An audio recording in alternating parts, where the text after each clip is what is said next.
Hello my dear friends. आज हम आपके साथ स्टार्ट करने जा रहे हैं चैप्टर रेक्टिफिकेशन ऑफ एरर्स। अच्छा, ये हमारे अकाउंटिंग का एक बहुत ही पॉपुलर चैप्टर है। इम्पॉर्टेंट भी है, पॉपुलर भी है। हमारे पास जो स्टूडेंट्स पढ़ते हैं वो स्कूल लेवल के स्टूडेंट्स, क्लास 11-12 के भी पढ़ते हैं, कॉलेज वाले स्टूडेंट्स भी पढ़ते हैं, और प्रोफेशनल स्टूडेंट्स तो हमें बहुत ज़्यादा पसंद करते हैं। तो हमारे पास क्योंकि स्टूडेंट्स अलग अलग पढ़ते हैं तो रेक्टिफिकेशन ऑफ एरर्स जो ये चैप्टर है ये स्कूल लेवल पे भी पढ़ाया जाता है और प्रोफेशनल लेवल के एंट्रेंस कोर्सेज में भी पढ़ाया जाता है। तो हालांकि दोनों जगह सिमिलर होता है, लेकिन बच्चों को लगता है कि फिर भी सर हमें हमारे लेवल का ही पढ़ाओ। तो मैं बता देता हूं कि आज की जो हमारी क्लास है ये हमारी सीबीएसई क्लास 11th की सीरीज है। यानी जो लोग क्लास 11th में हैं, सीबीएसई में हो, अदर बोर्ड में हो, अगर उनके पास ये चैप्टर है तो वो इनके काम का है। और सीबीएसई वालों के लिए तो स्पेसिफिकली उन्हीं के लिए हम बना रहे हैं। चैप्टर का नाम है रेक्टिफिकेशन ऑफ एरर्स। चैप्टर इतना बढ़िया है, आपकी आदत होती है जब आप यूट्यूब पर या कहीं पर वीडियो लेक्चर सुनते हो, डिस्ट्रैक्टेड रहते हो, वीडियो को आगे बढ़ाते हो। आगे नहीं बढ़ाना। अगर आपको लगे कि मेरी स्पीड स्लो चल रही है तो थोड़ा सा आप अगर फास्ट करना चाहो फास्ट कर लेना, लेकिन आपने स्किप नहीं करना। स्किप करोगे तो वापस करोगे कि क्या छूट गया, टाइम ज्यादा लगा दोगे। तो आप चाहें तो स्पीड को अपने अकॉर्डिंग एडजस्ट कर सकते हैं। अब आपके मन में ये आएगा कि सर ये जो है ये मेरे नोट्स हैं, इनसे मैं आपको पढ़ा रहा हूं। आप स्क्रीन के ऊपर देख सकते हैं, पेन पेंसिल लेके बैठिए, जो नोट करना हो नोट कर सकते हैं। नोट्स अगर हमारे आपको चाहिए हो तो हम ये यूट्यूब पे नहीं लगाएंगे, मेहनत लगती है। आपको हमारे नंबर दिए होते हैं, हमारी वेबसाइट पे आप वीडियो कोर्स लेना चाहें ले सकते हैं। आपको हमारे नोट्स चाहिए तो वेबसाइट से भी ले सकते हैं, वेबसाइट पे नहीं मिले तो फ़ोन करके मिल जाएंगे। थोड़े बहुत नॉमिनल चार्जेस होते हैं वो देने पड़ते हैं। एनी हाउ, पढ़ते रहेंगे, आपको बातें समझाते रहेंगे। तो मैंने आपको बताया चैप्टर का नाम है रेक्टिफिकेशन ऑफ एरर्स। मैं पढ़ा रहा हूँ क्लास 11th के लिए, लेकिन हमारा पढ़ाने का एक तरीका होता है। हम जो भी काम करते हैं कोशिश करते हैं कि सिस्टमेटिक तरीके से करें, क्योंकि स्टूडेंट के नंबर कब आएंगे जब वो स्टडी सिस्टमेटिकली करेगा। सिस्टमेटिकली स्टडी का मतलब क्या है? सिस्टमेटिकली स्टडी का मतलब है कि बेटे अगर आप अकाउंट्स में कोई भी चैप्टर पढ़ते हो तो हमें उसकी थ्योरी भी और हमें उसके प्रैक्टिकल दोनों पार्ट को अच्छे से करना चाहिए। एग्जाम में जिस भी बच्चे का अकाउंट्स बहुत अच्छा होता है वो भी कई बार कह रहा होता है कि सर मैंने पेपर तो बहुत अच्छा किया लेकिन मार्क्स उसके 100 आउट ऑफ 100 नहीं आते, कम रह जाते हैं। क्यों कम रह जाते हैं? क्योंकि वो थ्योरी को थोड़ा सा इग्नोर कर देते हैं। गलती उनकी भी नहीं है, गलती होती है कि टीचर उनको थ्योरी को इतनी इंपॉर्टेंस देते नहीं है, वो कह रहे बच्चा बोर हो जाएगा। लेकिन हमारे साथ ऐसा नहीं है। तो मैं आपको बता दूं इस चैप्टर में ज़्यादातर इंपॉर्टेंट पार्ट प्रैक्टिकल है, लेकिन थ्योरी भी इस चैप्टर से बराबर आती है। तो वो जो भी आएगी हम उन्हीं नंबर की वजह से क्लास के टॉपर बनते हैं।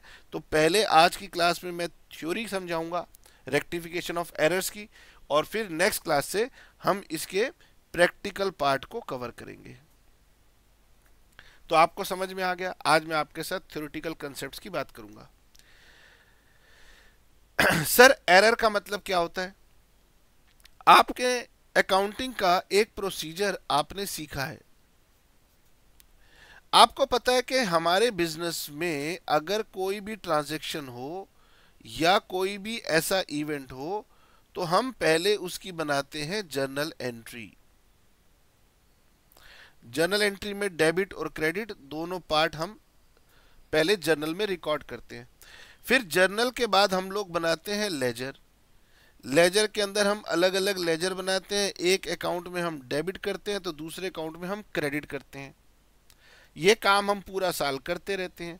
और फिर जब भी हमारा ईयर एंड हो जाता है हम क्या करते हैं, हम लोग बनाते हैं एक ट्रायल बैलेंस।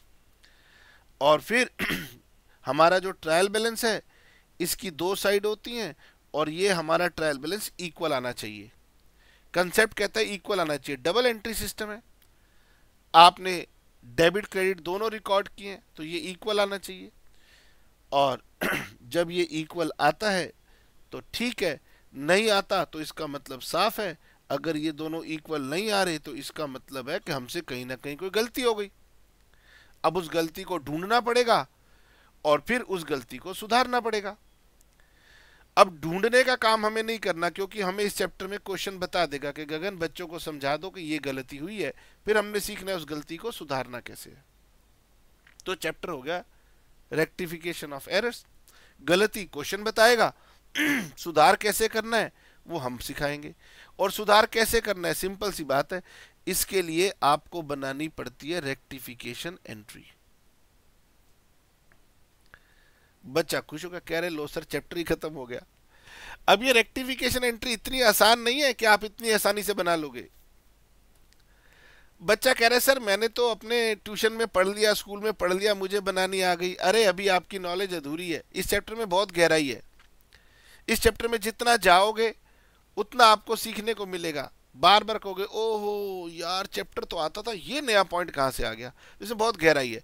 जितनी प्रैक्टिस करोगे उतना इस चैप्टर के अंदर आपका कॉन्फिडेंस और नॉलेज इंक्रीज होगा। ठीक है, अब अब सबसे पहले सवाल ये आता है कि सर हमसे थ्योरी में क्या पूछा जाएगा। तो आपसे सिंपल से 2-3 क्वेश्चन थ्योरी में पूछे जाएंगे। एक तो ये पूछा जाएगा कि अगर हमारा ट्रायल बैलेंस एग्रीड है, टैलीड है, तो क्या हमारी बुक्स में कोई एरर नहीं होंगी। तो उसका आंसर है नो, ऐसा कुछ नहीं है। ट्रायल बैलेंस एग्री हो तो भी बुक्स में एरर हो सकती है। आपको लग रहा है कैसे डबल एंट्री सिस्टम फॉलो किया हुआ है, डेबिट क्रेडिट किया हुआ है, ट्रायल बैलेंस मिल गया, फिर गलती कैसे रह गई। तो इस चैप्टर के अंदर अगर आपने अभी तक नहीं पढ़ा होगा तो जब आप पढ़ेंगे तो ये आपको पता लग जाएगा कि ट्रायल बैलेंस का मिलना कोई कंक्लूसिव प्रूफ नहीं है कि आपकी किताबों में कोई गलती नहीं है। गलती फिर भी हो सकती है। सर अगर ये मैच ही नहीं कर रहा तो डेफिनेटली गलती कर रखी है आपने, लेकिन मैच कर रहा है तो भी गलती है। तो अगर ये क्वेश्चन स्मार्ट टीचर ही पूछेगा कि बताइए क्या ट्रायल बैलेंस अगर टैलिड है तो इसका मतलब बुक्स में एरर नहीं है, तो आपने लिखना नहीं, बुक्स में एरर हो सकती है। सर क्या इतना सा लिख के आंसर मिलेगा, नहीं, अब आपको बताना पड़ेगा ना, और वो आप थोड़ी देर में सीख जाएंगे। दूसरा एक क्वेश्चन आपसे पूछा जा सकता है कि क्या आप बता सकते हैं एरर्स कितने तरीके की होती हैं। थ्योरेटिकली पूछा जाता है एरर्स कितने तरीके की होती हैं। तो यहां पर एरर्स कितने तरीके की होती हैं तो मैं आपको बता दूं, टाइप्स ऑफ एरर्स। अगर कोई हमसे पूछे किसी भी चीज को कि कितने तरीके की होती हैं, तो ऐसा कभी भी नहीं होता कि एक ही तरीके से सारी दुनिया कहेगी ऐसा ही होता है, नहीं। पर्पस क्या है उसके अकॉर्डिंगली क्लासिफिकेशन चलती है। तो टाइप्स ऑफ एरर्स भी 2 तरीके से टाइप्स ऑफ एरर्स होती हैं जो हम डिफाइन कर सकते हैं। तो आपको कंफ्यूजन ना हो इसलिए पहले समझ लीजिए, वरना जब मैं आपको बुक रीड करवाऊंगा ना तो फिर आपको कंफ्यूजन हो सकता है कि आ जाए माइंड में, और मैं नहीं चाहूंगा कि आपको कंफ्यूजन आए, तो इसलिए बताता हुआ चल रहा हूं। देखो कुछ लोग कहते हैं टाइप्स ऑफ एरर्स को हम लोग क्लासिफाई करेंगे कि एरर प्रिंसिपल की एरर थी या क्लरिकल एरर थी। एक तरीका होता है टाइप्स ऑफ एरर का कि error of principle and error clerical errors, एक तरीका ये होता है, अभी दिखाएंगे क्या लिखा है उसको चिंता ना करो। दूसरा तरीका होता है कि एरर्स 2 तरीके की होती हैं। एक तो वो जो एरर्स ट्रायल बैलेंस को अफेक्ट करती हैं, यानी इन एरर की वजह से हमारे ट्रायल बैलेंस नहीं मिलेगा, और दूसरी वो जिनकी वजह से ट्रायल बैलेंस पर कोई अफेक्ट नहीं पड़ता। तो यहां पर ये हमें इस बात का आंसर देती हैं कि भाई ट्रायल बैलेंस कोई कंक्लूसिव प्रूफ नहीं है, कई गलतियां ऐसी हैं जिनके बावजूद ट्रायल बैलेंस मिल जाता है। ठीक है, तो हम 2 तरीके से एरर्स को डिफाइन करते हैं। अब अगर मुझसे क्वेश्चन पूछा जाए डिफाइन एरर्स या एक्सप्लेन टाइप्स ऑफ एरर्स, अगर आपका क्वेश्चन आ जाए एक्सप्लेन टाइप्स ऑफ एरर, तो हमेशा थ्योरी में यही आपकी फर्स्ट प्रेफरेंस होगी और यही मैं अभी आपको थोड़ी देर में पढ़ा दूंगा। अभी बता रहा हूँ, रूपरेखा बता रहा हूँ। इसीलिए कहता हूँ हमारी वीडियोस को आप स्किप मत किया करो, स्पीड बढ़ाना चाहो बढ़ा सकते हो। अगर वो पूछेंगे कि trial balance is a conclusive proof of accuracy, तो आप कहेंगे no, there are certain errors which does not affect trial balance, so it's not true, और आप उसमें ये वाले एग्जाम्पल लिख देना। तो यानी कि सर ये जो राइट हैंड साइड की सेकंड ऑप्शन है ये हमारे कम काम की है। नहीं बेटे, ये हमारे काम की होगी जब हम आपके साथ प्रैक्टिकल कंसेप्ट पढ़ाएंगे, तब आपको बताएंगे कि प्रैक्टिकल कंसेप्ट में बहुत इंपॉर्टेंस है इस बात का कि जिस एरर को मैं ठीक कर रहा हूं क्या उसकी वजह से ट्रायल बैलेंस पे प्रभाव पड़ा था या नहीं पड़ा था। लेकिन जब मैं थ्योरी के पॉइंट ऑफ व्यू से बात करूंगा तो फिर मैं ये वाली बात करूंगा, और अभी मैं आपके साथ पहले आज की क्लास में इसी को पढ़ाने जा रहा हूं। मैं पढ़ाऊंगा तो मैं ये चाहूंगा कि आज की क्लास में ही आप इसको रिवाइज कर लेंगे और नेक्स्ट क्लास में जब आप आएंगे तो आपको ये याद होनी चाहिए, जबकि मैं इन दोनों का आपको थ्योरेटिकली आज रेफरेंस दोनों का देने वाला हूं। ठीक है सर। आइए जी, तो मेरे साथ सभी स्टूडेंट यहां पर डिस्कस करेंगे टाइप्स ऑफ एरर्स। थोड़ा सा देखते हैं अगर ये जूम हो जाए तो। हाँ सर, जूम तो हो गया है, और थोड़ा सा इसको हल्का सा कम करता हूं।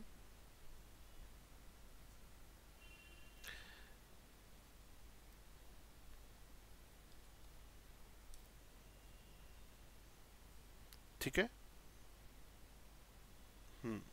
ये आपकी स्क्रीन पर आ रहा है रेक्टिफिकेशन ऑफ एरर्स। अब आपने ना बच्चों वाला बिहेवियर नहीं करना मेरे साथ, जैसे मतलब आप कहीं पर टीचर के पास पढ़ते हो वैसा नहीं। आराम से मेरी बात सुनिए, आराम से, जहां लगे वीडियो पॉज करके नोट कर लेना। नोट्स के बारे में बता चुका हूं बेटे, जो भी आपके YouTube के ऊपर आता है आपके लिए फ्री है, उसके सिवाय आपको कुछ चाहिए हो तो थोड़े से पैसे देने पड़ते हैं, हमें भी घर चलाना है। तो पहले मैंने आपको याद नहीं करना, समझना हमारा डबल एंट्री सिस्टम क्या कहता है। डबल एंट्री सिस्टम कहता है हर ट्रांजैक्शन के लिए एक अकाउंट डेबिट होगा और कोई दूसरा अकाउंट क्रेडिट होगा। अगर आपने सभी ट्रांजैक्शन को ढंग से रिकॉर्ड किया है तो आपके डेबिट साइड और क्रेडिट साइड के टोटल बराबर आएंगे।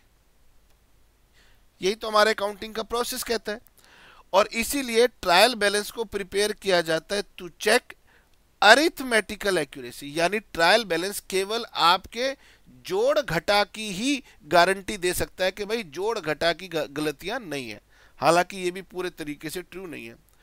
लेकिन एक इंपॉर्टेंट बात यह है कि how ever a tallied trial balance is not a conclusive proof of correctness of books of accounts. यानी ट्रायल बैलेंस अगर टैली हो जाए तो भी ये नहीं कहा जा सकता कि हमारी किताबों में कोई गलती नहीं है, यानी गलती तब भी हो सकती है। ठीक है, बेसिक सी बात थी, इसमें ना याद करने लायक कोई बात है, लेकिन हम एक नॉलेज सीख गए कि ट्रायल बैलेंस का टैली होना कोई वो नहीं है, प्रूफ नहीं है कि गलती नहीं होगी। अब सर गलतियां कब डिटेक्ट हो सकती हैं? तो बेटे गलतियां तो ये भी आपको बता दूं कि गलतियां इवन ट्रायल बैलेंस को प्रिपेयर करने से पहले भी हमें मिल सकती हैं। ऐसा हो सकता है कि अभी ट्रायल बैलेंस तो बनाया नहीं, लेकिन मुझे याद आ जाए कि हाँ अरे यार ये गलती हो गई। अच्छा, ट्रायल बैलेंस बना लिया, उसके बाद मुझे गलती मिली हमने बताया था ट्रायल बैलेंस बना लिया, आपको गलती पता लग गई। ऐसा भी हो सकता है कि आपको गलती मिल गई, आपने गलती सुधारी, और ट्रायल बैलेंस के बाद फिर हम बनाते हैं अपने फाइनल अकाउंट्स। ट्रायल बैलेंस के बाद क्या बनते हैं? Final accounts, trading account, P&L account, balance sheet बन गए। जब आपका ये फाइनल अकाउंट्स बन गए, एक साल आपका कंप्लीट हो गया, तो फिर आप क्या करते हो? नेक्स्ट ईयर में अपने जो बैलेंस शीट के अकाउंट्स हैं उनको कैरी फॉरवर्ड करते हो। जब आप नेक्स्ट ईयर में आप काम कर रहे थे तब आपको तब भी पता लग सकता है कि भाई हमारे पिछले साल की किताबों में गलती रह गई। लेकिन क्या है कि अगर आप क्लास 11th के बच्चे हैं तो नेक्स्ट अकाउंटिंग ईयर के अंदर अगर एरर मिले वो आपके सिलेबस का पार्ट नहीं है। लेकिन ये आपको मैंने बताया कि भाई गलती तो किसी भी स्टेज पर पकड़ी जा सकती है। करंट ईयर में दो स्टेज होती है, ट्रायल बैलेंस बनने से पहले, ट्रायल बैलेंस बनने के बाद। लेकिन एक थर्ड स्टेज होती है कि भाई मेरे को आगे जाके पता चल रहा है अरे मेरे पिछले सालों की किताबें गड़बड़ थी। हो सकता है ऐसा, तो कोई लंबी चौड़ी बात नहीं है।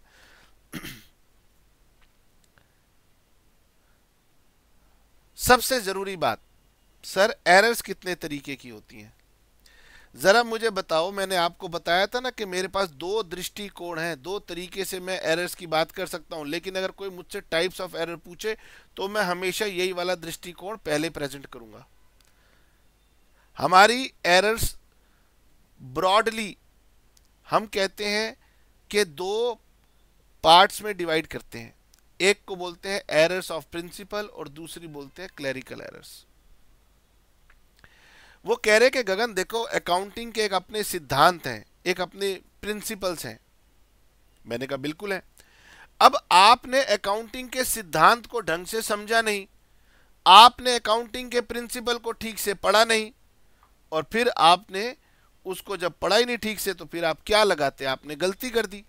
यानी अकाउंटिंग के प्रिंसिपल का ज्ञान नहीं था, पूरी नॉलेज नहीं थी, इसीलिए आपने एंट्री ही गलत बना डाली। यहां आपकी नॉलेज की गलती है। इसको बोलते हैं एरर्स ऑफ प्रिंसिपल। ठीक है सर, मेरे को नॉलेज पूरी थी, मैंने तो एंट्री ठीक बनाई है, लेकिन उसके बाद अकाउंटिंग का कुछ प्रोसीजर होता है। अकाउंटिंग का प्रोसीजर कहता है कि आपको एंट्रीज को पोस्ट करना है, टोटल करना है, उनके बैलेंसेस निकालने हैं। वहां पर जाके आपने गलतियां की, तो ये नॉलेज की गलतियां नहीं है, ये आपकी कंसंट्रेशन की लैकनेस है, प्रैक्टिस की कमी है। ये वो सारी एरर्स हैं जो हम बोलते हैं क्लैरिकल एरर्स। तो एक तो हो गया कि भाई सिद्धांत की नहीं जानकारी थी, एरर ऑफ प्रिंसिपल। एक हो गया कि सर सिद्धांत की जानकारी थी, सब कुछ ठीक था, लेकिन अकाउंटिंग के प्रोसेस जो है वो आपने ठीक से फॉलो नहीं करे, कहीं ना कहीं गलती कर दी। लैक ऑफ कंसंट्रेशन है, काम करते हुए इधर उधर ध्यान लगा रहता है। तो क्लैरिकल एरर्स है। तो क्लैरिकल एरर्स को फिर हम आगे फर्दर जाके तीन तरह की एरर्स में बांटते हैं। एरर्स ऑफ ओमिशन है, एरर्स ऑफ कमीशन है, और कंपनसेटिंग एरर्स है। ओके, सबसे पहले सर ये जो एरर ऑफ प्रिंसिपल है इसके बारे में बताओ। आपसे अलग से ही क्वेश्चन पूछा जा सकता है कि एरर्स ऑफ प्रिंसिपल को डिफाइन करो, ये इतनी इंपॉर्टेंट है क्यों? क्या होती है एरर्स ऑफ प्रिंसिपल?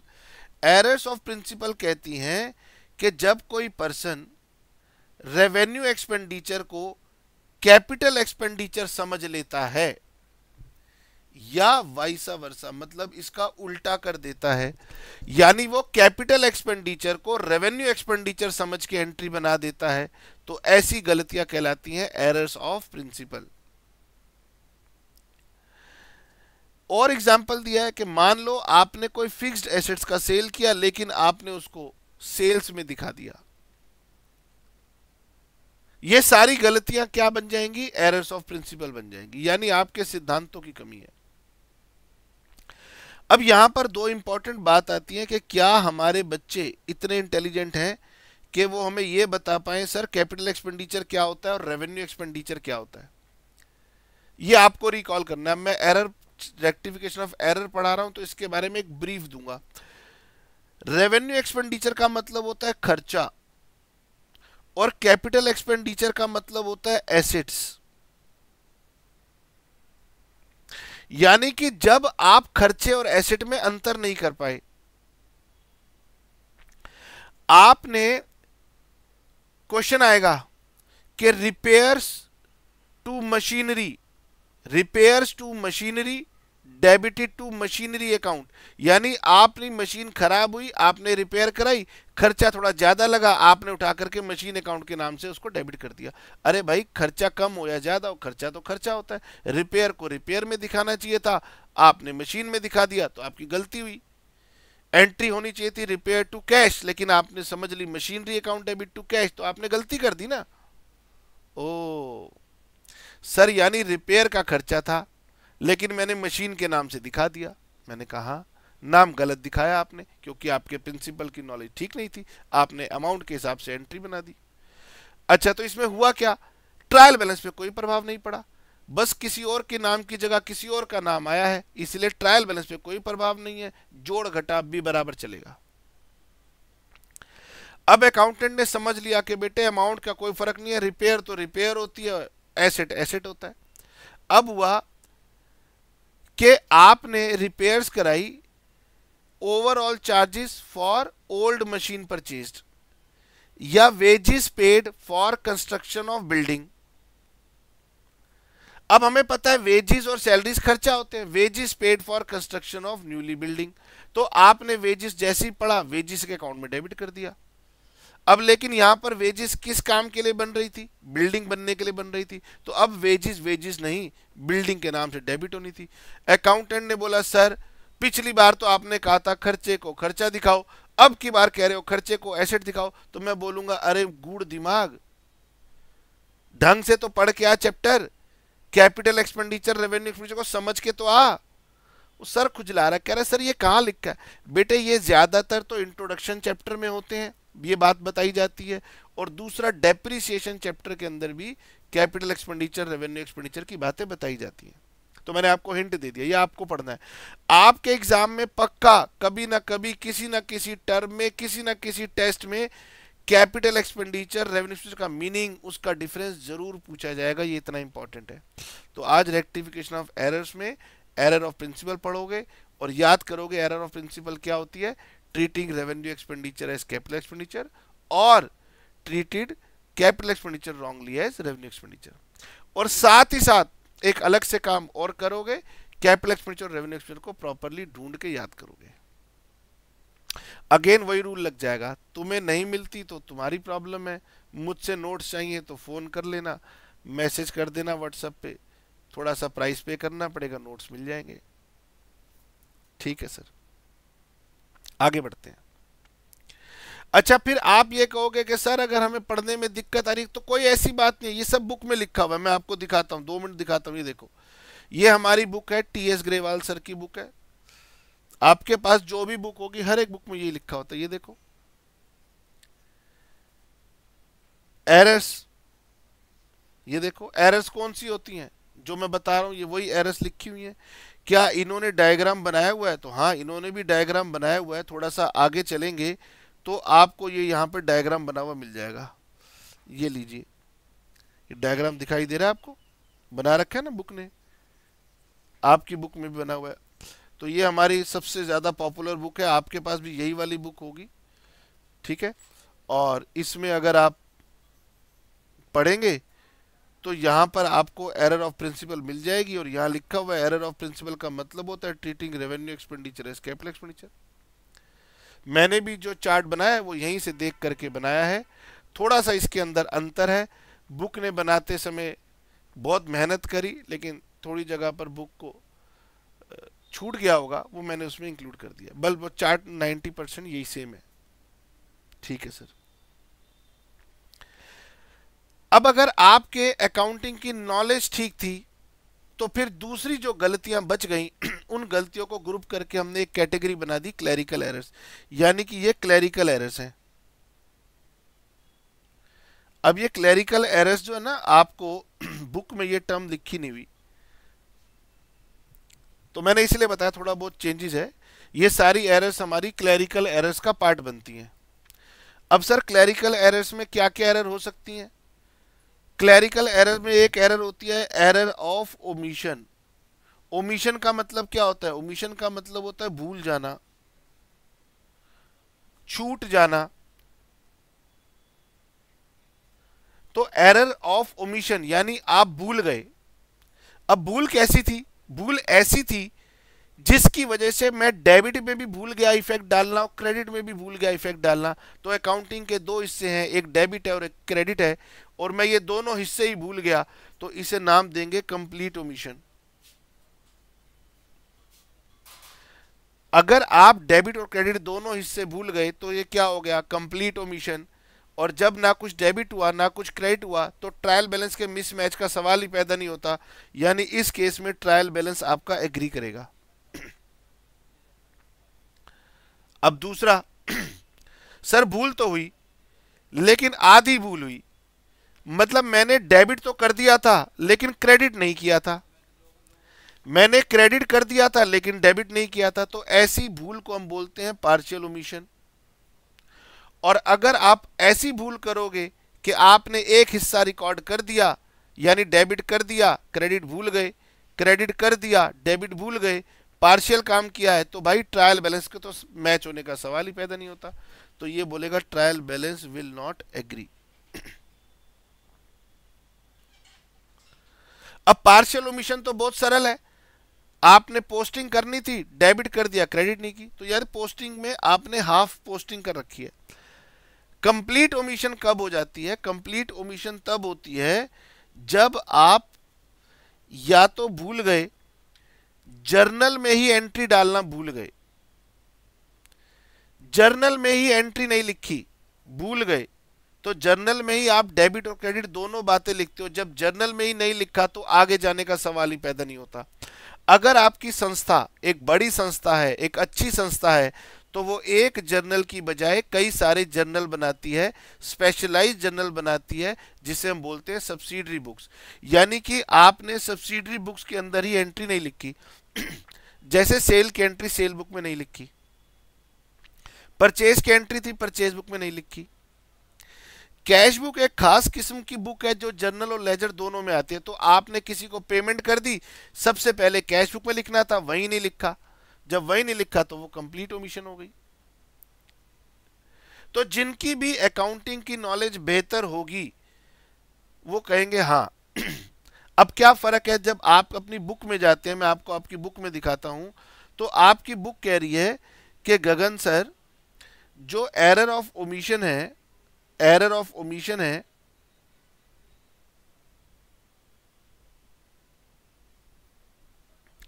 वो अगर आपने कंप्लीट ओमिशन की है, तो कंप्लीट ओमिशन में उन्होंने एग्जाम्पल केवल सब्सिडरी बुक्स का दिया है। और मैंने आपको चार्ट में क्या लिख के दिया कि जर्नल, अगर आप सिंपल जर्नल बना रहे हैं जिसे हम जनरल जर्नल बोलते हैं, तो वहां पर भी अगर आपने एंट्री नहीं लिखी तो वो कंप्लीट ओमिशन है। सब्सिडरी बुक्स में नहीं लिखी तो भी वो कंप्लीट ओमिशन है, और कैश बुक में नहीं लिखी तो भी कंप्लीट ओमिशन है। तो थोड़ा सा बुक वाले भी कुछ होता है, मैंने उनके चार्ट को देख के बनाया, उन्होंने शायद खुद बनाया होगा तो उनसे मिस हो गया, समझ लो, ठीक है। जब कंप्लीट ओमिशन हो जाता है तो ना डेबिट में कुछ जाता है ना क्रेडिट में कुछ जाता है, इसलिए ट्रायल बैलेंस मैच कर जाता है। पार्शियल ओमिशन में आपने एक हिस्सा रिकॉर्ड किया, एक हिस्सा रिकॉर्ड नहीं किया, इसलिए ट्रायल बैलेंस आपका मैच नहीं करता है, ठीक है।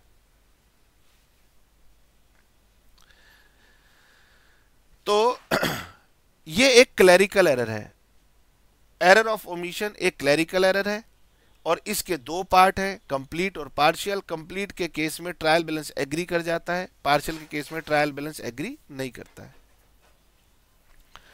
अब इसके बाद हमने एरर ऑफ ओमिशन कर दी। एरर ऑफ ओमिशन का मतलब क्या हुआ कि हमने डेबिट किया लेकिन हम क्रेडिट भूल गए, इसको एरर ऑफ ओमिशन बोलते हैं। अब एरर ऑफ ओमिशन की वजह से ट्रायल बैलेंस मिसमैच हो जाता है। अब आपने मुझे बोला कि सर मैंने तो पार्शियल ओमिशन की है, डेबिट किया है क्रेडिट नहीं किया, तो क्या हो गया? आप कह रहे हो लेकिन सर मेरा ट्रायल बैलेंस मैच कर रहा है, तो ट्रायल बैलेंस कैसे मैच कर गया? आप तो कह रहे हो पार्शियल ओमिशन में नहीं होगा। बेटे क्या होता है, मैंने एक जगह पार्शियल ओमिशन करी, मेरी डेबिट साइड शॉर्ट हो गई, आगे चल के फिर से पार्शियल ओमिशन करी, वो डेबिट शॉर्ट पूरा हो गया। यानी पहली गलती ने फर्क पैदा किया और दूसरी गलती ने उस फर्क को बराबरी में कन्वर्ट कर दिया, तो ट्रायल बैलेंस मैच हो गया। यानी जब भी एक से ज्यादा गलतियां ऐसे एक दूसरे के प्रभाव को नलीफाई कर दें तो हम उसे बोलते हैं कंपनसेटिंग एरर्स। यानी कंपनसेटिंग एरर कोई अलग से एरर नहीं है। कंपनसेटिंग एरर का मतलब है एक से ज्यादा गलतियां जिनका कंबाइंड इफेक्ट ऐसा पड़ गया कि ट्रायल बैलेंस मैच कर गया। तो ये हमने क्या लिखा है, व्हेन वन और मोर, यहां पे वन और मोर एरर्स होना चाहिए, वन और मोर errors cancels the impact of another error on trial balance. जब एक गलती दूसरी गलती के ट्रायल बैलेंस के प्रभाव को नलीफाई कर दे, कैंसिल कर दे, तो ट्रायल बैलेंस मैच कर गया, है ना? ओके, यानी कंपनसेटिंग एरर्स कोई अलग से एरर नहीं है, ये बताती है कि कभी एरर्स का प्रभाव लकीली ऐसा हो गया कि ट्रायल बैलेंस मैच कर रहा है. नाउ सर अकाउंटिंग के सिद्धांत गलत थे, एरर ऑफ प्रिंसिपल. अकाउंटिंग के सिद्धांत सही थे. अब मैंने जर्नल के अंदर एंट्री नहीं लिखी, कंप्लीट ओमिशन. जर्नल में एंट्री लिख दी, लेकिन सर मेरा ध्यान नहीं था, मैंने डेबिट तो किया मगर क्रेडिट नहीं किया, पार्शियल ओमिशन. अब सर क्या इतनी ही गलतियां होती हैं? नहीं बेटे, इसके बियॉन्ड अब जितनी भी गलतियां बच गई वो सब बन जाएंगी एरर्स ऑफ कमीशन. और ये तो जैसे जैसे आप पढ़ते जाएंगे, सीखते जाएंगे, सर गलतियां तो बहुत सारी हो सकती है. मैंने कहा 2-4 एग्जाम्पल देके बताओ. आपने कहा सर मैंने पोस्टिंग करी लेकिन राम के अकाउंट की जगह राहुल के अकाउंट में कर दी, राम की जगह राहुल के अकाउंट में एंट्री कर दी, ये कौन सी एरर है? मैं कहूंगा एरर ऑफ कमीशन. ओ, समझ रहे हो?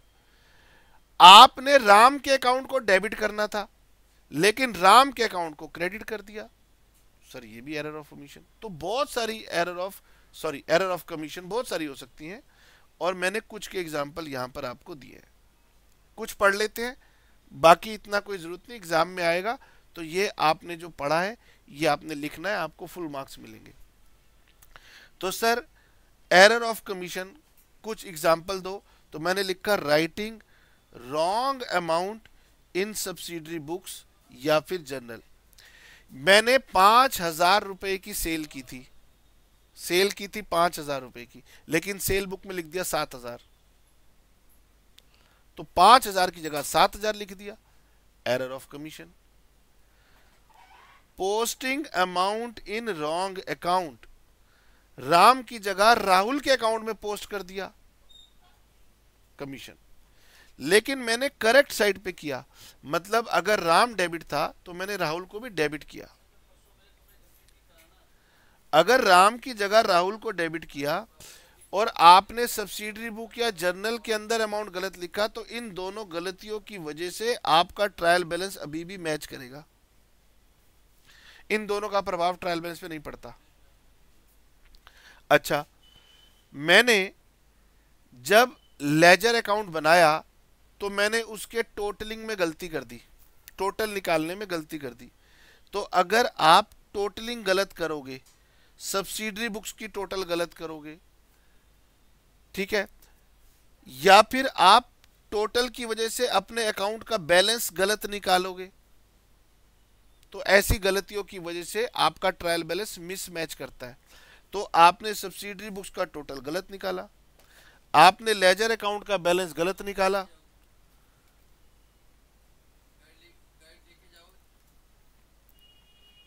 अच्छा, posting wrong amount in the ledger, यानी कि इस एरर का मतलब यह है कि बेटे जर्नल में हमने एंट्री लिखी थी 5,000 रुपीज की, तो लेजर में भी 5,000 जानी चाहिए. मैंने जर्नल में लिखी 5,000 की, लेजर में डालते वक्त वो मैंने 500 कर दी, तो यहां पर अमाउंट गलत लिख डाला. अब यहां पर अमाउंट मैंने लेजर में गलत लिख डाला. अब लेजर में एक में गलत लिखा तो ट्रायल बैलेंस मिसमैच कर जाता है. Posting amount on the wrong side, मतलब राम को डेबिट करना था लेकिन मैंने राम को क्रेडिट कर दिया, गलत साइड में लिख दिया. तो मैं ये नहीं कह रहा कि आपने इन एरर्स को याद कर लेना है, नहीं. जब आप चैप्टर पढ़ोगे ये बाय डिफॉल्ट आपको अपने आप समझ में आ जाएंगी कि ये कौन कौन सी गलतियां हैं. और एग्जाम में अगर लिखने को आएगा तो आप एग्जाम्पल, ये सब एग्जाम्पल है, अपने आप लिख लोगे. आपको कंसेप्चुअली करना क्या है, आपको कंसेप्चुअली 2-4 बातों को लिख करके याद कर लेना है. एरर ऑफ प्रिंसिपल क्या है, 2-3 लाइनें याद करनी है कि सर जब रेवेन्यू एक्सपेंडिचर को हम कैपिटल एक्सपेंडिचर समझने की भूल करते हैं या कैपिटल एक्सपेंडिचर को रेवेन्यू एक्सपेंडिचर समझने की भूल करते हैं। एग्जाम्पल मैंने आपको दिया था, आप भी सीख जाओगे वो एग्जाम्पल जब प्रैक्टिस करोगे कि आपने रिपेयर्स टू मशीनरी को मशीनरी में डेबिट कर दिया, आपने wages for construction of building को वेजेस में डेबिट कर दिया। दूसरी होती है एरर्स ऑफ ओमिशन, भूल जाना। ये दो तरह की होती हैं, कंप्लीट और पार्शियल। कंप्लीट ओमिशन जो होती है उसकी वजह से ट्रायल बैलेंस मैच करता है। वो कब होती है? जब आप जर्नल में एंट्री लिखना भूल जाओ। जर्नल में लिखी लेकिन पूरी की पूरी पोस्टिंग ही भूल गए, डेबिट क्रेडिट दोनों ही भूल गए। और पार्शियल ओमिशन होती है कि जब आपने आधी पोस्टिंग की आधी पोस्टिंग नहीं की। एग्जाम्पल की टेंशन नहीं है, वो आप खुद लिख लोगे। कंपनसेटिंग एरर्स वो एरर्स होती हैं जो मिल करके इफेक्ट को ट्रायल बैलेंस पे नलीफाई कर देती हैं, कैंसिल कर देती हैं। इन सब को छोड़ करके जितनी भी एरर्स बच जाती हैं वो सारी क्लरिकल एरर जितनी भी बच गई वो एरर्स ऑफ कमीशन में आ जाती हैं। उसके ये एग्जाम्पल मैंने आपको बता दिए। अब आपके एग्जामिनर को, आपके टीचर को ये बात पता है कि अगर वो पूछेगा एरर की रेक्टिफिकेशन करो, तो क्लास में बहुत सारे बच्चे होशियार होते हैं, एरर की रेक्टिफिकेशन कर देंगे। लेकिन जब वो कहेगा explain types of error, explain error of principle, explain compensating error, what do you mean by compensating error, तो लिख नहीं पाएंगे बच्चे और यही मार्क्स का फर्क कर देंगे। हमारे जो स्टूडेंट होंगे वो लिख के आएंगे और हमारे स्टूडेंट वही हैं जो मेरी बात फॉलो करेंगे। याद कर लेना। अब सर हम याद कैसे करेंगे? मैंने आपको बताया, ये देखिए बुक है आपके पास, आपने चार्ट नहीं बनाना। जब एग्जामिनर पूछेगा तो चार्ट नहीं बनाना, आपने लिखना है। और ये थोड़ी थोड़ी आपको बुक ने लिख करके दिया हुआ है। मैंने आपको जैसे बताया वो बिल्कुल सही, और सही तरीका वही होता है कि पहले आप याद करेंगे एरर ऑफ प्रिंसिपल को, फिर एरर ऑफ ओमिशन को, फिर कंपनसेटिंग एरर को, और फिर एरर ऑफ कमीशन को। तो आपको आसानी से याद हो जाएंगी। इनके बारे में दो दो लाइनें आप चाहे यहां से ले लो, रजिस्टर पे नोट कर लो, जैसे आपको ठीक लगे। उनको थोड़े थोड़े टाइम के बाद रिवाइज करना, एक दो बार लिख के देखना, आपको लिखना आ जाएगा। लिखना आ जाएगा तो एग्जाम के मार्क्स में रिफ्लेक्शन हो जाएगी कि हाँ ये बहुत इंटेलिजेंट बच्चा है। अब आगे बढ़ते हैं। ये तो मैंने आपको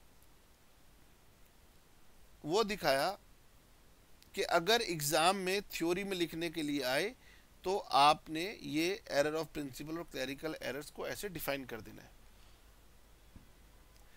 मैंने यहीं पर ही आपको बता दिया कि कुछ गलतियां ऐसी होती हैं जिनकी वजह से ट्रायल बैलेंस मिसमैच कर जाता है, कुछ गलतियां ऐसी होती हैं जिनकी वजह से ट्रायल बैलेंस मैच कर जाता है।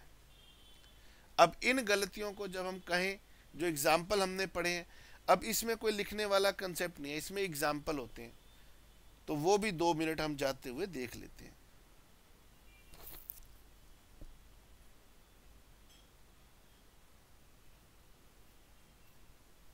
ठीक है, यहां पढ़िए। एरर्स अफेक्टिंग ट्रायल बैलेंस, कौन सी गलतियां ऐसी हैं जिनकी वजह से ट्रायल बैलेंस पर प्रभाव पड़ता है? 2 3 4 यहां से पढ़ लेना, याद कर लेना, सारी याद में 2 4, बाकी आप ना खुद बना लोगे। जैसे wrong casting of subsidiary books.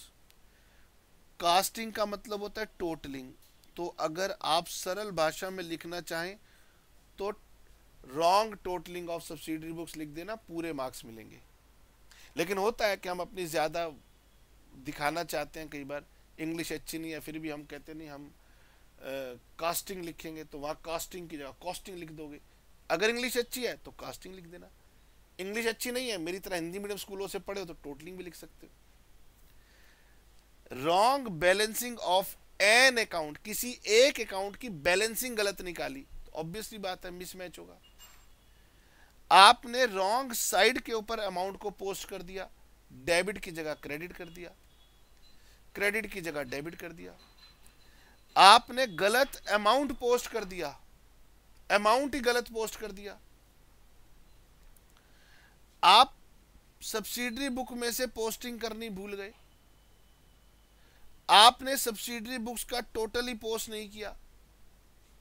अगर ये बातें अभी आपको समझ में नहीं आ रही हैं कि ये कौन सी गलतियां होती हैं, तो जब चैप्टर खत्म करेंगे तब वापस आकर के इसको सुन लेना, आपको याद आ जाएगा कि हाँ सर ने जब बताई थी वो अब हमें विजुलाइज हो रही है। मुझे विजुलाइज हो रही है क्योंकि मैं टीचर हूँ, आपको विजुलाइज हो सकता है नहीं हो रही क्योंकि आप स्टूडेंट हो, अभी चैप्टर पढ़ना शुरू किया। लेकिन आप जैसे जैसे चैप्टर को पढ़ते जाएंगे ये क्लियर हो जाएगा और वापस आकर के पढ़ोगे तो विजुलाइज हो जाएगी। अच्छा, कंप्लीट ओमिशन कब होती है?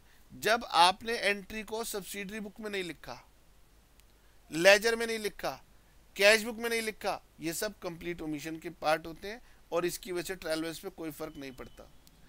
अगर आपने सब्सिडरी बुक में ही अमाउंट गलत लिख दिया तो सब्सिडरी बुक स्टार्टिंग पॉइंट है, वो डेबिट क्रेडिट में अपने आप गलत अमाउंट जाएगा, तो ट्रायल बैलेंस फिर भी मैच करेगा। अगर आपने गलत अकाउंट में पोस्टिंग की लेकिन साइड सही थी, राम को डेबिट करना था, राहुल को डेबिट कर दिया, ठीक है, सेजल को डेबिट करना था लेकिन आपने सोनल को डेबिट कर दिया, तो आपका ट्रायल बैलेंस अभी भी एग्री करेगा। ठीक है, थ्योरी में ये मैंने आपको सारी की सारी बातें बता दी। अब हम नेक्स्ट क्लास में मिलेंगे, हम आपको प्रैक्टिकल कंसेप्ट समझाएंगे। तब तक एक आपसे रिक्वेस्ट रहती है कि अगर आप हमारी वीडियो को देखते हो, अच्छी लगती है, थोड़ा सा लाइक शेयर कर दिया करो, थोड़ा सा उस पर कमेंट लिख के बता दिया करो कि सर मुझे आपकी क्लास अच्छी लगी, बुरी लगी, मेरा ये सुझाव है, बाकियों में और आप में मुझे ये अंतर लगा, सर ये बेहतर कर सकते हो। थोड़ा थोड़ा सा कम्युनिकेशन का वो एक तरीका होता है और एक्सप्रेशन का भी तरीका होता है। जब आप चीज़ों को एक्सप्रेस करते हो तभी एग्ज़ाम में मार्क्स मिलते हैं। तो एग्ज़ाम में आपको नॉलेज कितनी है ये कौन तय करेगा? जब आप आंसर शीट पे एक्सप्रेस करोगे। तो एक्सप्रेशन की पावर को बढ़ाओ, और एक्सप्रेशन की पावर कैसे पता चलेगी? जब आप उस पर अपने कमेंट्स लिखोगे। ठीक है, चलिए, उम्मीद करता हूं कि आपको हमारी बात समझ में आई होगी। और जाते जाते बता देता हूं कि यदि आपको लगे कि सर हमें आपके नोट्स चाहिए तो आप हमसे संपर्क कर सकते हो, पेड बेसिस पर मिल जाएंगे। अगर आपको हमारी क्लासेस चाहिए हो, वीडियो क्लासेस चाहिए हो, कॉमर्स के किसी भी लेवल में आप या आपका कोई फैमिली मेम्बर पढ़ रहा हो, तो आप हमसे ले सकते हैं। हमारी वेबसाइट भी है, वहाँ से भी मिल सकता है। हमारी आप प्ले स्टोर पे जाएंगे तो वहाँ पर गगन कपूर क्लासेस के नाम से ऐप भी है, वहाँ से भी मिल सकता है। अगर इन केस नहीं मिल पा रहा, कन्फ्यूजन हो रही है, तो आप हमारे नंबर पे कॉल करके, व्हाट्सएप करके हमसे संपर्क कर सकते हैं। Tata, bye bye, see you, next class में मिलते हैं।